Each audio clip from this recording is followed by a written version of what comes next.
Welcome back. We have IQ al-Rassooli still on the line. We also have Glenn, having called in from Philadelphia. We'll be with Glenn in just a moment.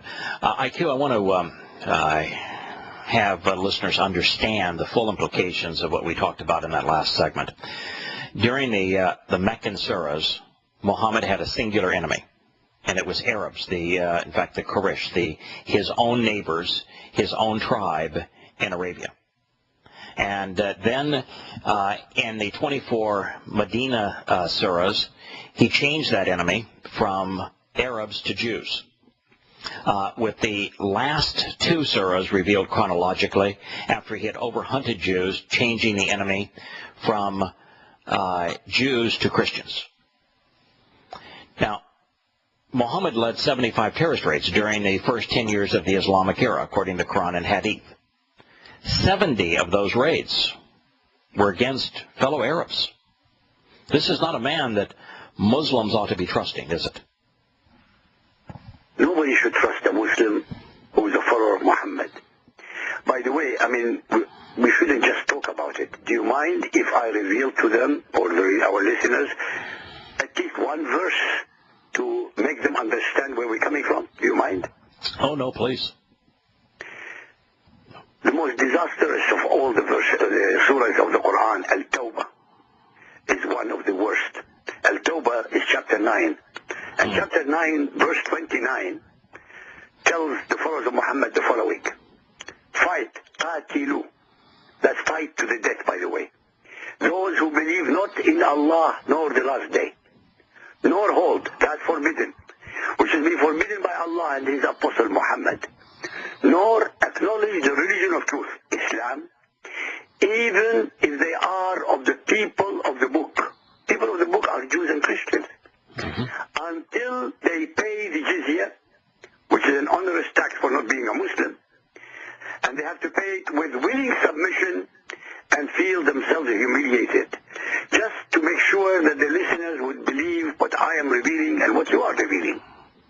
I would like to put forth a challenge worth $100,000 to the first person who can show us all one single operative verse in Muhammad's Quran that demonstrates any compassion and mercy towards unbelievers. Currently, ladies and gentlemen, unbelievers represent 80% of humanity. All Christians, Buddhists, Hindus, Jews, atheists, agnostic, etc. In a nutshell, all those who are not Muslims. So, $100,000 for just one verse from among over 6,200 verses in Muhammad's Quran. Back to you, sir. Yeah. The sad situation here is that what you just read says that you must fight them to the death until everyone acknowledges Islam and Allah and Muhammad as the only religion that will be acceptable, the only God that can be known, the only prophet to speak on behalf of God, and you must fight them to the death until they either accept that or they surrender in absolute humility and fork over the vast preponderance of their wealth to the conquering Muslims.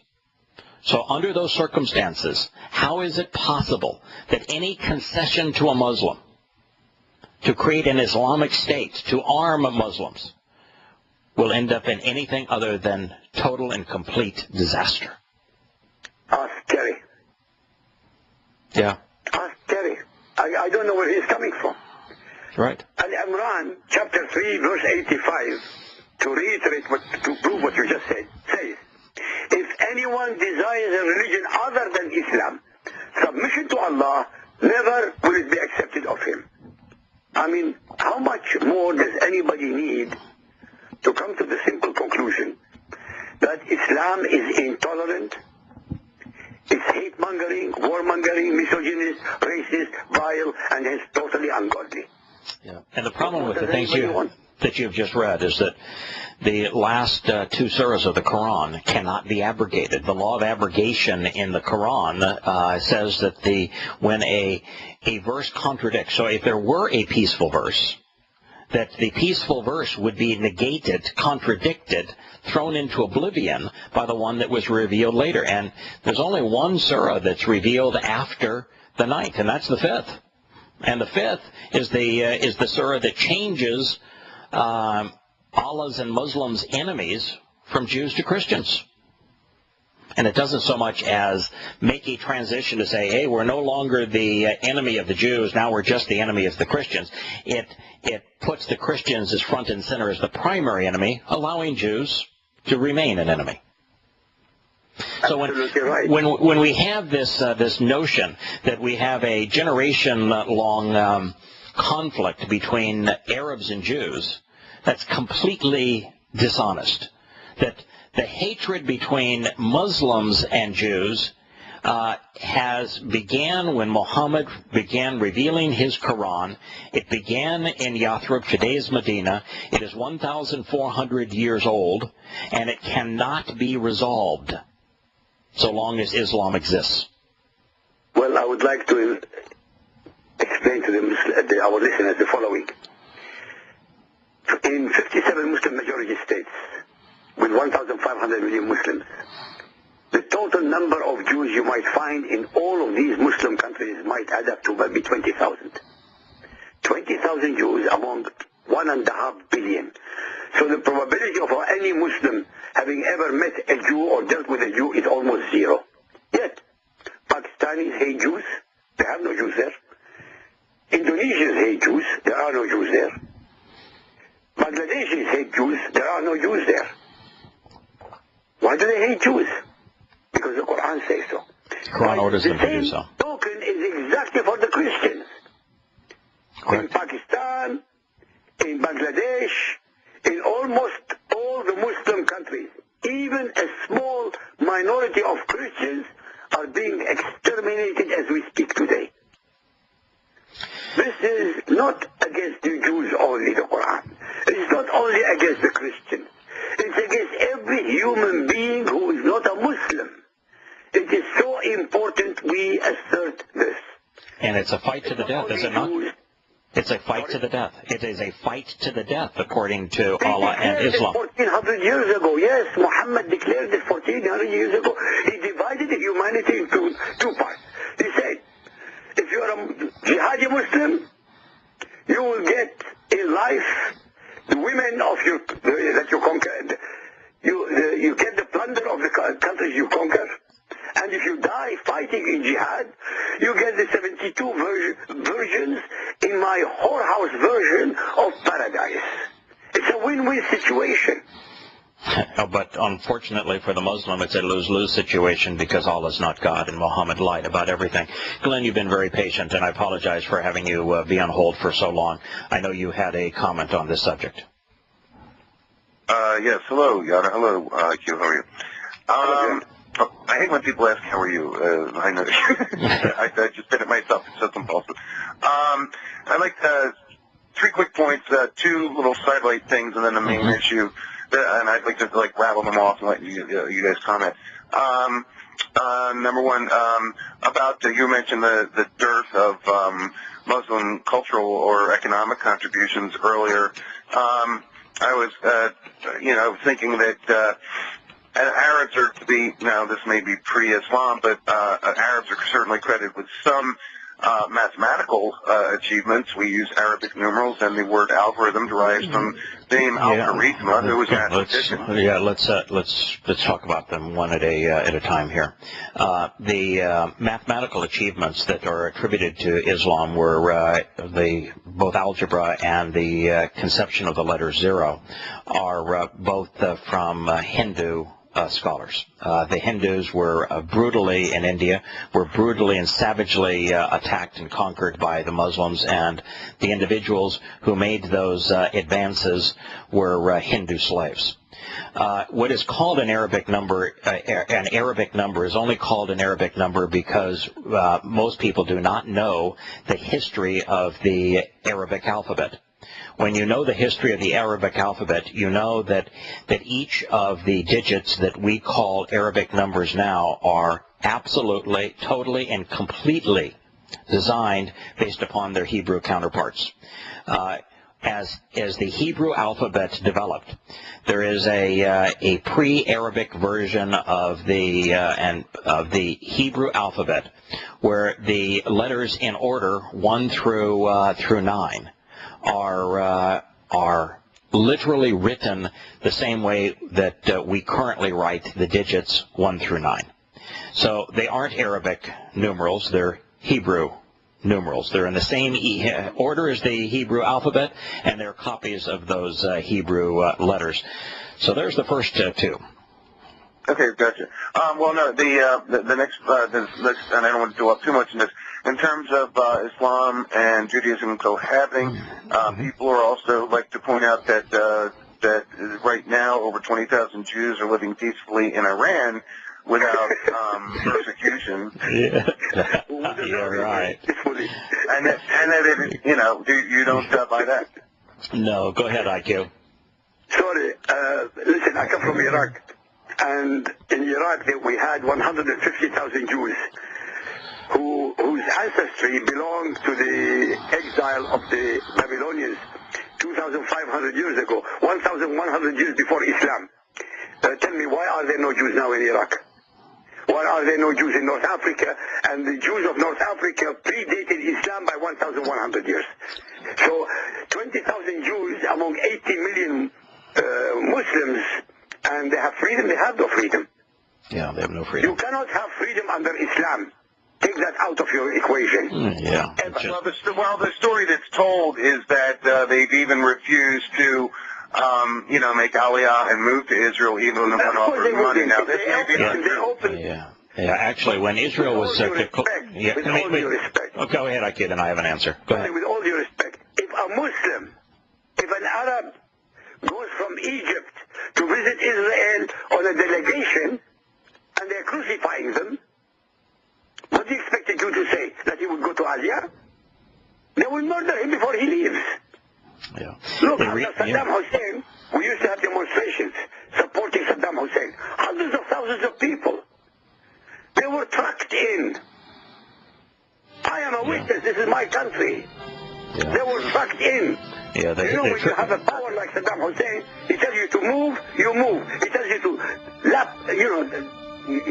bark like a dog, you bark like a dog. Yeah, I will answer your question as well, Glenn, when Shattering Myths continues after the commercial break.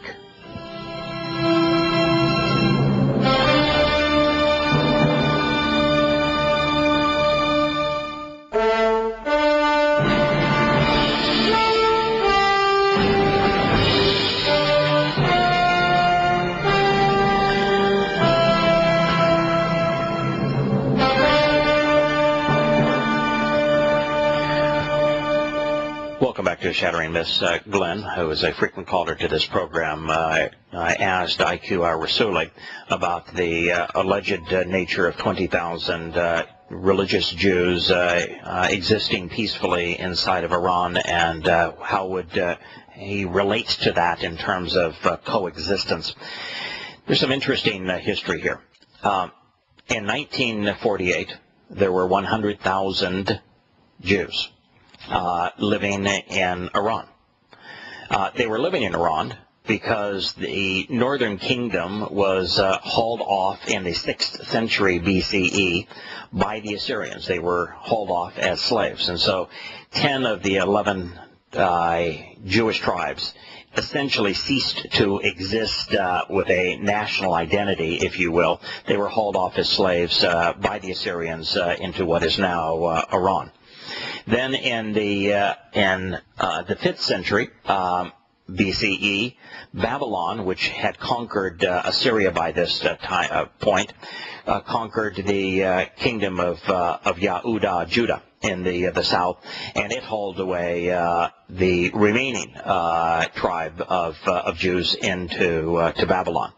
So there were a considerable number of Jews in Babylon. In 539 BCE, Cyrus ultimately, and his descendants ultimately allowed some number of Jews to return to Yahowah.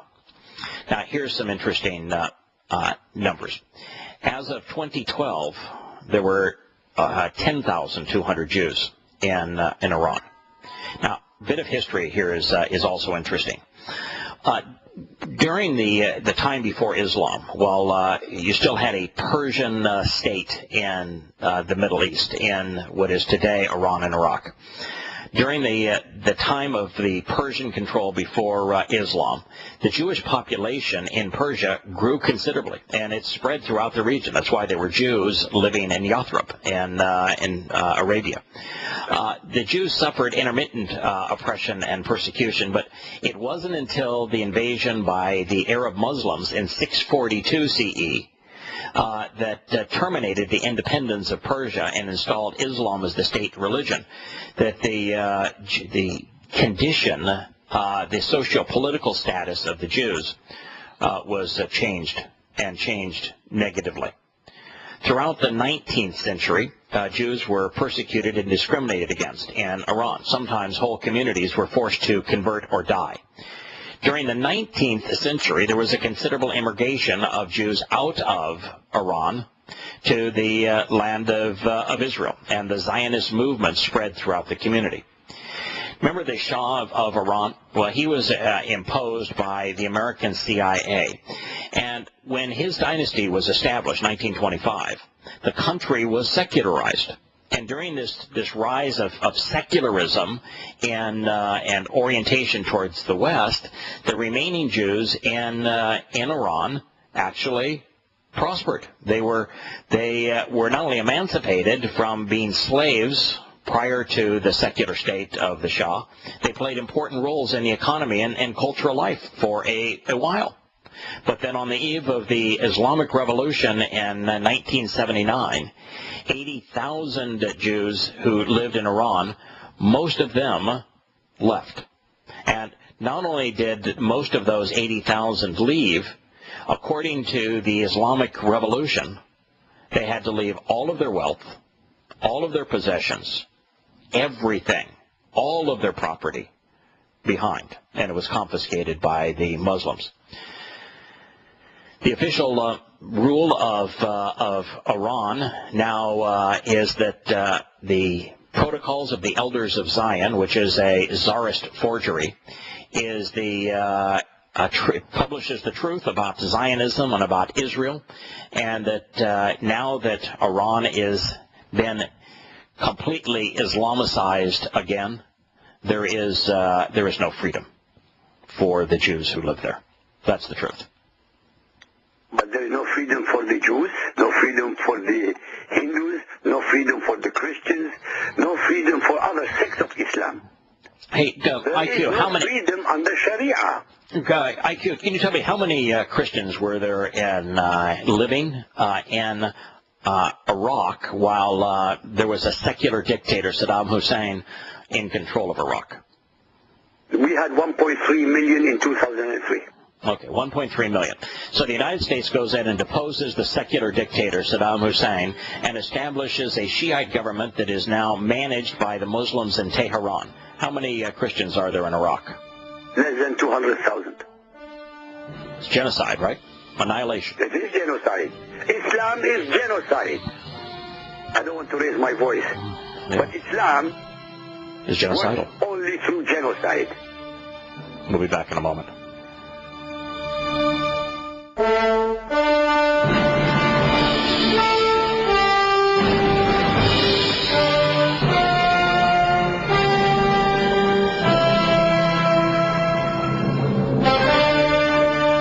Welcome back to Shattering Myths. We have Glenn calling in as a guest, and IQ al-Rassooli is our expert in Islam.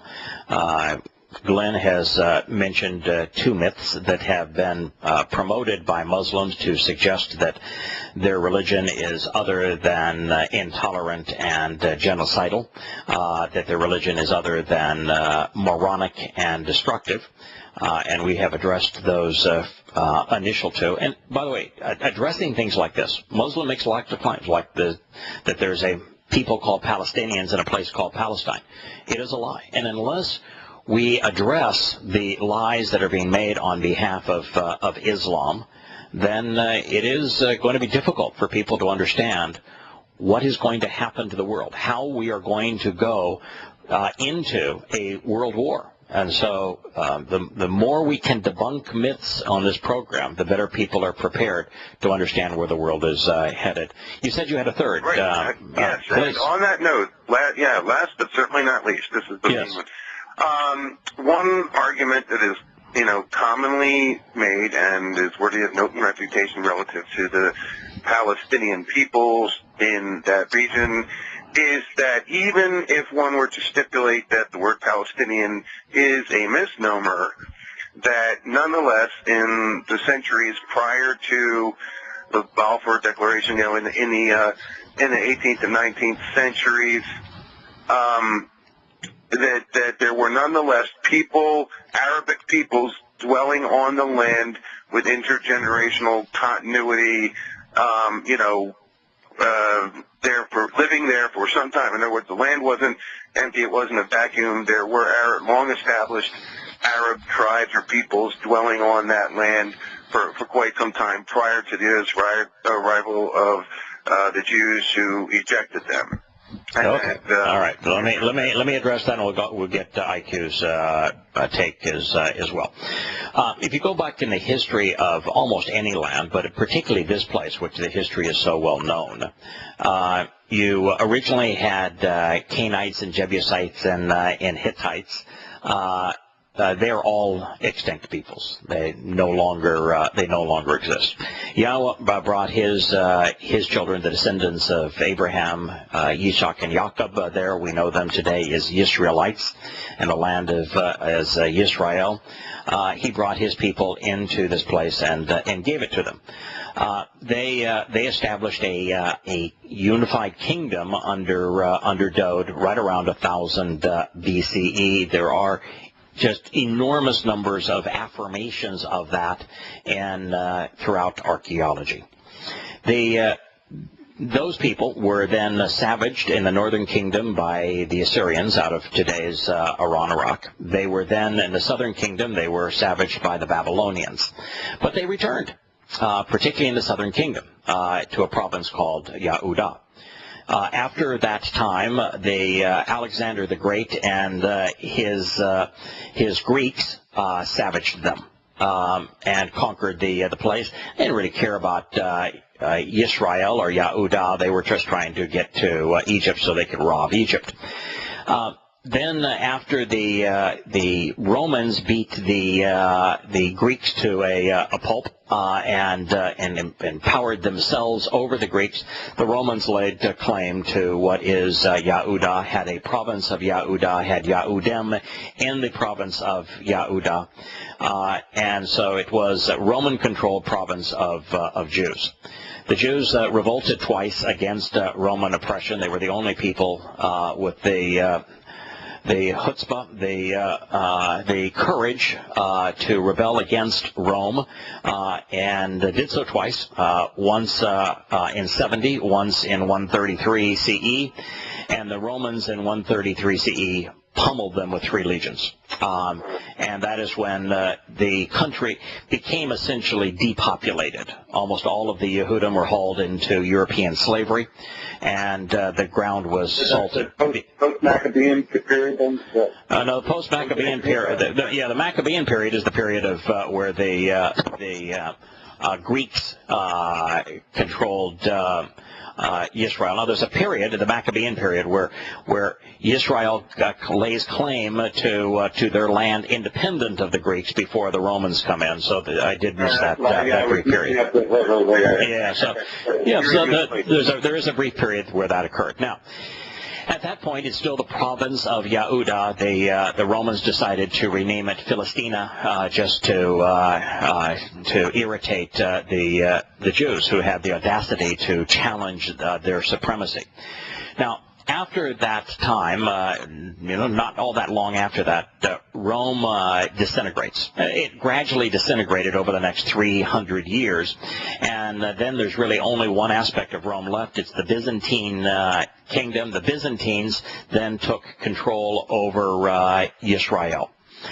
They still referred to it as Yisrael, but the Byzantines controlled it. Very few people lived there. The land wouldn't support a population because there's only Bedouins there. Salted land takes a very long time to recover. So during the time the Byzantines ruled over the land, then Muhammad creates Islam, and Muslims became barbarians, and the first Muslims then conquered the Byzantine Empire and came to control Israel. They really weren't interested so much in Israel, although they did want to defame Yahowah's Temple Mount with the Dome of the Rock.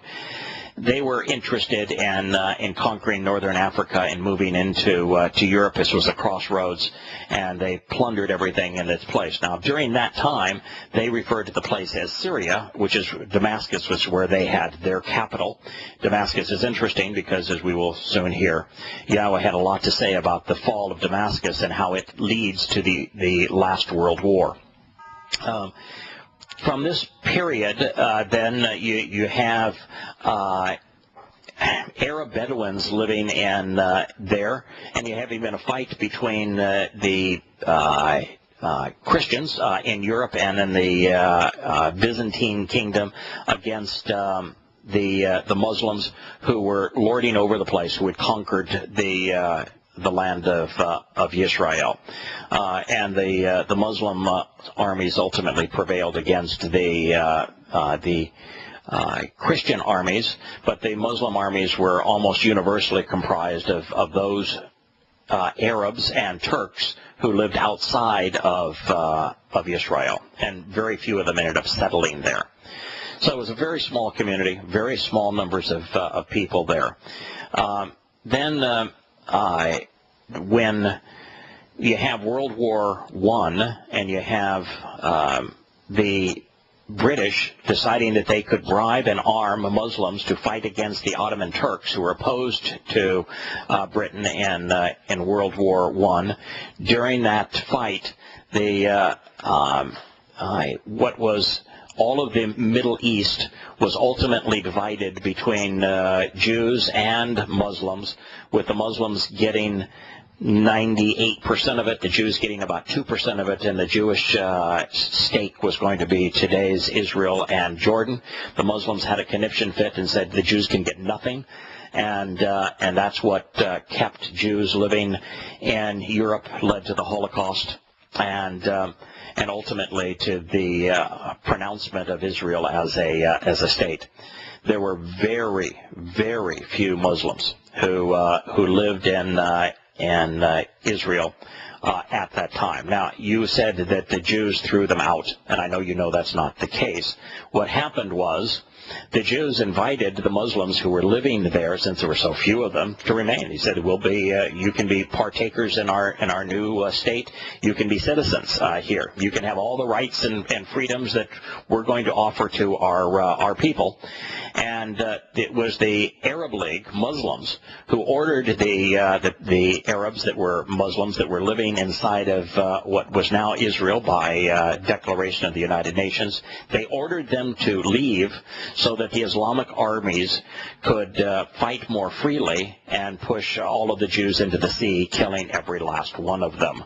So they were not expelled by the Jews, they were expelled by fellow Muslims. So that's the history of the place. Aaron, listen, very good off the cuff too. It sounds like I suspect you've done that before. I do care a lot about Israel, and I care a lot about Islam, and I have a very different view of Israel and than Islam. I have chosen to take God's perspective, Yahowah's perspective on both Israel and Islam. I think his perspective makes the most sense. It is the most historically accurate. It is the most moral. And so what I just shared with you is not only the history of these two, but it also is shaded by the perspective that Yahowah provides. And since he's God, and he's really smart, and he's been very effective at communicating with us, I've just decided, when I accept his perspective on things, I probably sound more sensible than if I take a different point of view. May I put my 2 pence? Yes, please, IQ. Thank you for staying silent for me to go through all that time. By the way, did I say anything there that is inconsistent with what you know to be true? Everything you said is absolutely true because it's recorded history. You can't twist it. You can try to twist it, but you cannot twist it. You can try. Yes. What I would like our listeners to ask themselves is this. In 1947, the United Nations decided to divide only 22% of what was supposed to be by the Balfour Declaration given to the Jews. Right. Because what happened, the British mandate under Winston Churchill overruled their mandate. They gave Jordan to the Hashemite kingdom of Jordan. Right. They took out a huge chunk, 78%. They took it out from the Jews. Now, in 1947, the Jews said, okay, even half of the 22% we accept. Right. What did the Arabs do? They wanted to exterminate them. Who said so? Right. Read it. Azam Pasha, the head of the League of the Arabs, he said, the slaughter of the Jews will be greater than the slaughter of the Mongols. He was referring to what the Mongols did to Islam in the 11th century. Millions of Muslims were slaughtered by the Mongols. Yeah. So, what do we have here? There was a 2-state solution in 1947. The Arabs refused.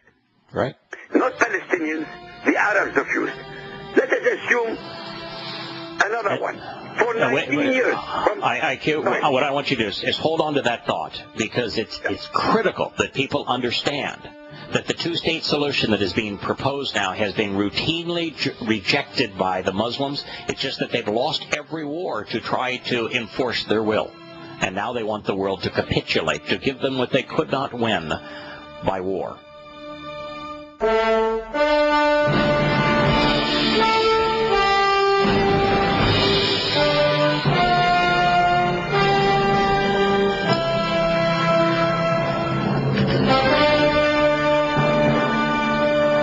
Welcome back to Shattering Myths. IQ al-Rassooli was discussing what the Muslims had to say that they wanted to do to the Jews who had come, who had survived the Holocaust, who had come back to Israel once it was declared a state.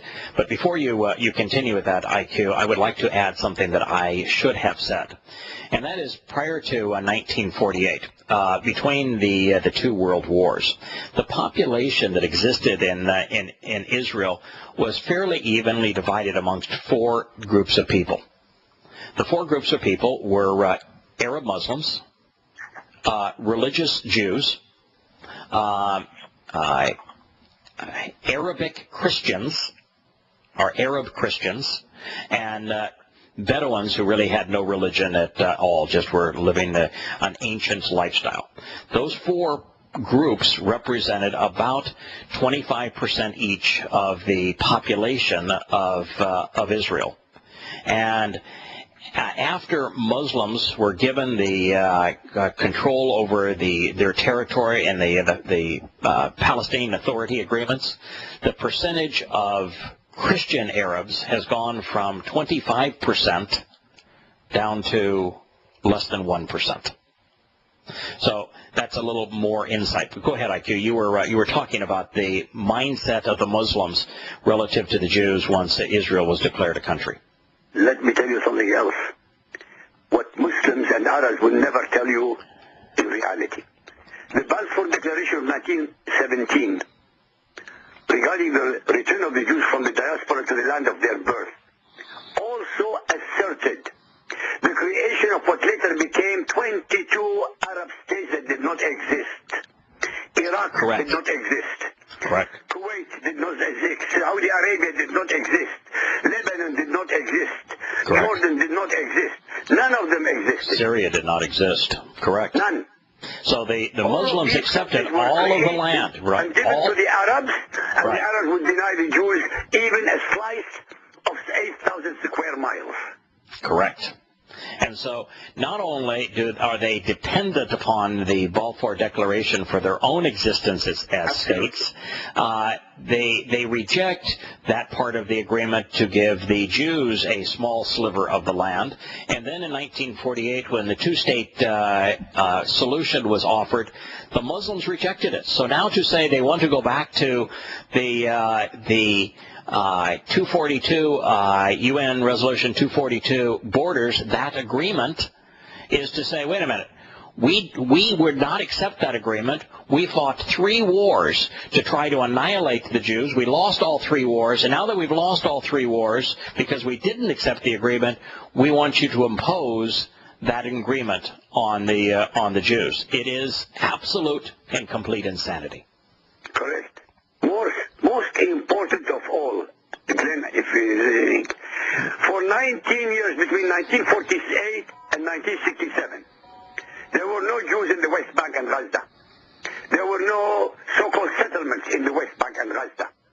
Gaza was conquered by the Egyptians and occupied it, and the West Bank was conquered by the Jordanians, and they occupied it.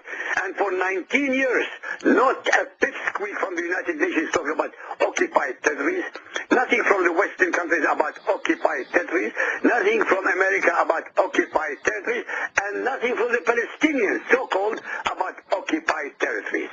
The only time people started getting hot under their pants is when the Israelis won the war in self-defense in 1967. Yes. Question: why for 19 years there wasn't a single resolution in the United Nations, by Europe, by America, and by the Arab League regarding the occupation of Palestinian lands by the Egyptians in Gaza and the Hashemite kingdom in Jordan? Question: why not? Why didn't they do that? Why all of a sudden they want a Palestinian state? They have a Palestinian state. It's called Jordan. You know, yes. That's 3/4 of the population would identify themselves with the Arab Muslim tribes that lay claim to Israel. There is a Palestinian state. And what happened to these so-called mythical people known as the Palestinians in Syria? Didn't Assad's father annihilate them?